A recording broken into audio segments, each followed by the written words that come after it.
alunos do nosso nono ano, vespertino da nossa escola, Mariano Campos. Como é que estão vocês? Tudo bem? Espero que todo mundo esteja tudo muito bem.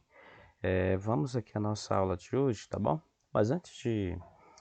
na aula de hoje eu quero só explicar, né? Porque assim, a gente manda só esse roteiro, esse material para vocês ali no grupo. Às vezes fica uma coisa muito seca e de fato a voz do professor para poder explicar, dizer o que ele quer, eu acho muito importante, né? Então, eu tenho tentado, né, dentro daquilo que é possível, daquilo que a gente consegue também absorver e fazer, enviar alguma coisa para vocês também.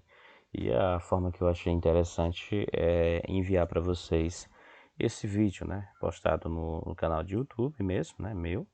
E aí vocês acessam lá, até mesmo quando quiserem, tiverem, né, necessitarem voltar aquilo que a gente explicou, né, é interessante. Melhor do que ficar mandando áudio toda hora, tá bom?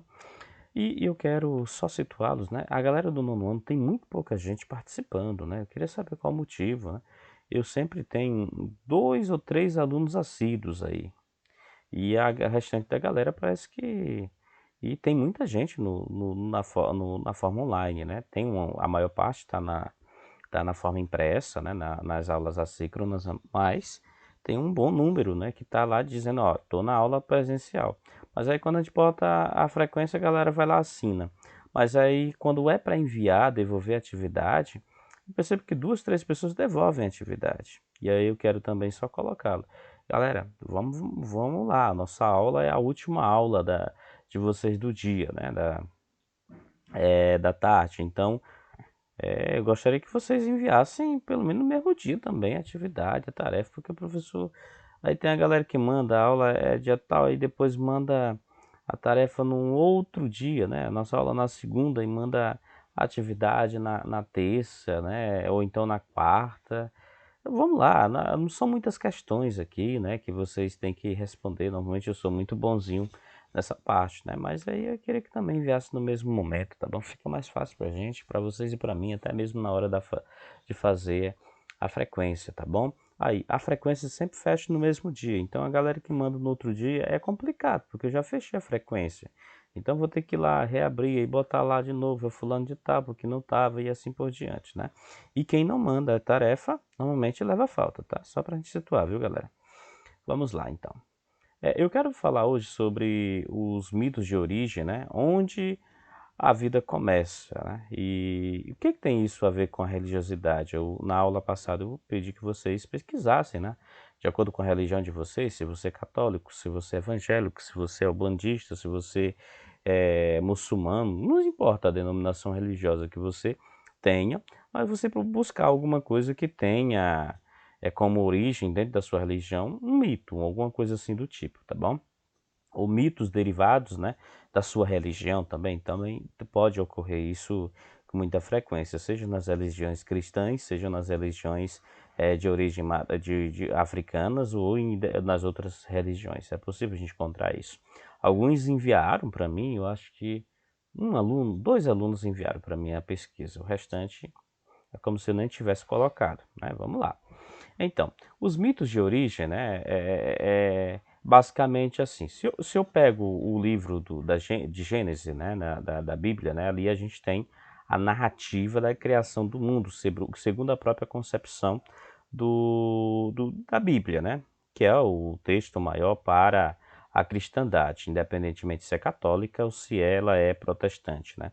Então, lá está a origem da vida, nas descrições lá. Mas se eu olho, né, em algumas outras referências mitológicas, por exemplo, em algumas outras religiões, sejam elas que a gente vai chamar de pagãs, né, elas têm também sua história para dizer como é que surge, né, como é que surge a vida na Terra, como é que surgem os planetas, né. Eu gosto de buscar muito a mitologia grega para a gente explicar isso, né? Por exemplo, a mitologia grega ela diz o seguinte, né? No princípio existia só o caos era um deus de tudo, né? E existia Gaia, né? E existia alguns filhos deles. E para que as coisas não... Entre os filhos do caos de Gaia estava Zeus e os seus outros irmãos. Então, em um determinado momento, Caos quis comer, né, acabar com tudo, deu uma loucura lá e quis, né, devorar ali seus próprios filhos. Gaia, né, na tentativa de salvar os filhos, né, ela coloca, né, de volta no ventre, né, Zeus, né, e arquiteta um plano para que eles pudessem matar, né, o Caos, né. Então, e ali surge, né, a partir desse desfecho, dessa questão, vai surgir a, a Terra, por exemplo, né, e dali surge tudo, né, cada ponto lá, cada gotícula disso, daquilo, né, vai dizendo como vai surgir as coisas na Terra, né. Então, é basicamente isso, né, Gaia, né, é o símbolo da fertilidade, inclusive, tá. Então, o que são mitos e para que eles servem, né? O mito é o mesmo que lenda? Vamos ver isso. Os mitos de origem, na verdade, são histórias simbólicas que narram acontecimentos de um passado distante. Eles dão sentidos à vida no presente, pois explicam como o mundo e todos os seres passaram a existir. Então, o mito é até determinado momento da história da humanidade, é aquilo que a humanidade tinha para poder explicar as coisas que eram inexplicáveis. Até muito tempo, né? Por que, que o Sol fica ali, né? Por que, que o Sol, um horário ele existe, outro horário ele some e aparece o escuro?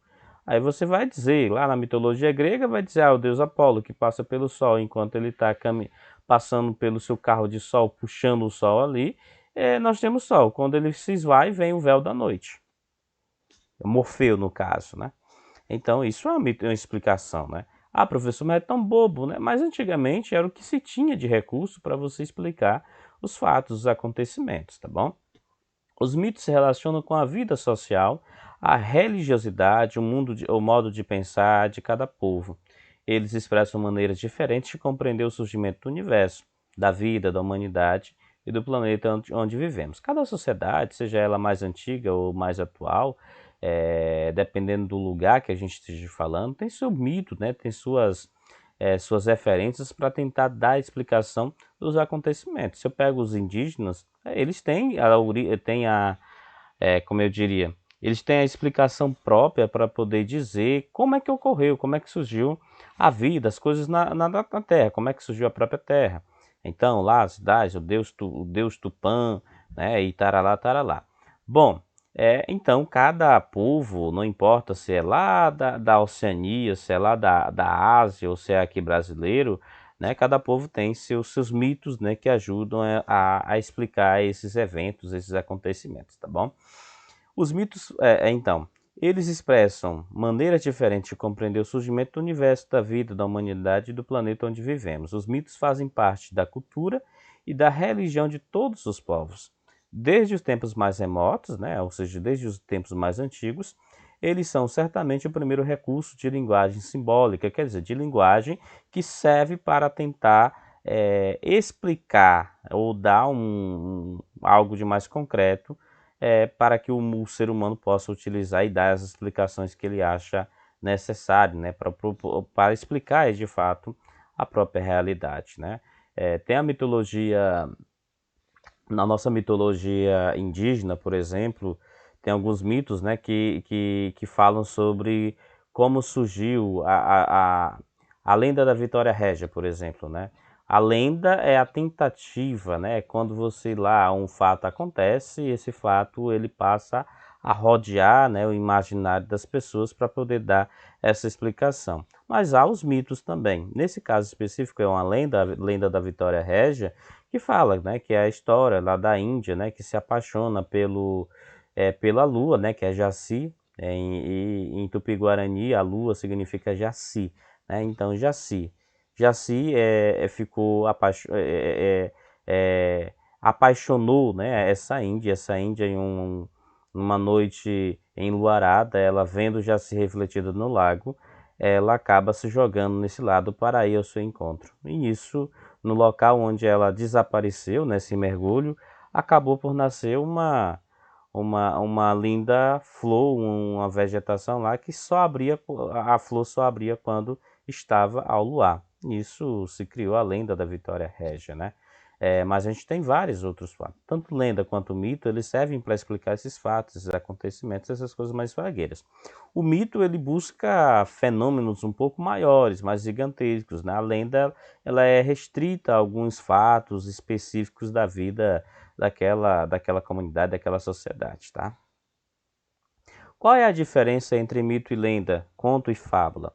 Os mitos são narrativas sobre a origem. São narrativas sobre a origem do mundo, dos homens e das coisas por meio das relações entre deuses e forças sobrenaturais, cuja função, cuja ação aconteceu quando o mundo foi formado. O princípio de tudo, basicamente, né? Ou seja, o mito é, com frequência, a narrativa sobre o tempo, onde tudo foi criado e sempre é objeto de crença. Exemplo disso, Gênesis, como já falei com vocês, que é a cosmovisão indígena e africana também para explicar a criação da Terra. Bom, o mito também é uma narração que explica os fatos da realidade e os fenômenos da natureza. Eles são bastante simbólicos, suas histórias são carregadas de metáforas, e neles aparecem deuses, seres sobrenaturais, heroínas, heróis, etc., né? O mito nos fornece mensagens profundas sobre nossa própria experiência humana. As histórias contadas pelas religiões, as histórias contadas pelas religiões, tenham elas sido escritas ou não, são consideradas mitos religiosos para os pesquisadores de religiões. O mito religioso explica a realidade por meio de histórias sagradas. E as lendas? As lendas são narrativas que misturam fatos, lugares reais e históricos com acontecimentos que são frutos da fantasia das pessoas, que não necessariamente acontecem. Elas procuram dar explicação para acontecimentos misteriosos e sobrenaturais. Exemplo disso, o boitatá, o curupira, as lendas que se vinculam ao folclore. Na medida em que são contadas, elas vão se tornando ao modo de quem conta, vão se modificando, perdão, ao modo de quem conta essa história, né? Por isso que tem histórias que são muito parecidas, né? Mas que recebem nomes diferentes, recebem contornos diferentes, porque de fato depende do povo que está contando. Existe o conto, que por sua vez é uma narrativa que acontece em qualquer lugar e tempo, e presente, passado ou futuro, e o conto não se aprofunda nas características físicas e nas ações dos personagens. A função do conto é procurar levar o narrador a se envolver na trama, no caso, a Bela Adormecida, Rapunzel e outros mais. A fábula é uma narrativa que tem como objetivo de trazer algum ensinamento moral, por isso que no final de cada fábula tem lá a moral da história. A moral da história simplesmente é o ensinamento que a gente conseguiu aprender a partir daquele exemplo dado no texto, tá bom? Nós temos algumas, né? Há um ponto também, os personagens das fábulas normalmente são animais, que têm qualidades e posturas humanas, né? O Chapeuzinho Vermelho é um exemplo disso, a lebre e a raposa é um exemplo disso, tá bom? Então, a fábula tem um teor de ensinamento mesmo, tá bom? E aqui está a nossa atividade, tá? A primeira atividade é só para você marcar, né, naquilo que você acha que é o correto. Aliás, é só uma questão, né? Então, que tem 4 letras. Então, na letra A você vai marcar se é mito, lenda, conto ou fábula. É a mesma coisa, você só vai marcar aqui. Depois você envia a resposta. Professor, eu tenho que copiar todos? Copiem tudo, tá bom? Copiem e coloquem a resposta, tá bom? Eu aguardo a resposta de vocês. Qualquer dúvida, estou à disposição pelo WhatsApp. Forte abraço a vocês. Boa tarde. Tchau, tchau, gente.